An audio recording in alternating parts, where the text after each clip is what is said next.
అధ్యాయము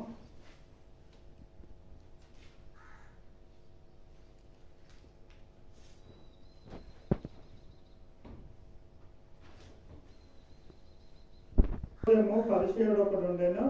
అతడు రాత్రి యందు ఆయన యొద్దకు బోధకుడా, నువ్వు దేవుని యొద్ద నుండి వచ్చిన బోధకుడు అని ఎరుగుదును. దేవుడు తోడై ఉంటేనే కానీ నువ్వు చేస్తున్న సూచక్రియలు ఎవడూ చేయలేడని చెప్పాడు.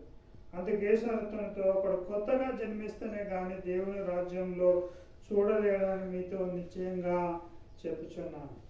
నికోదేము అనే ఒక పరిచయుడు, మరి అతడు ఇజ్రాయేలుకు బోధకుడై ఉన్న వ్యక్తి. మరి యూదుల అధికారి అయిన ఒక నికోదేము పరిచయుడు రాత్రి జామున ఆయన ఎదుర్కొ వచ్చినాడు. పగలు వస్తే మరి మత వారితో వివాదం ఏర్పడుతుందేమో అని ఆయన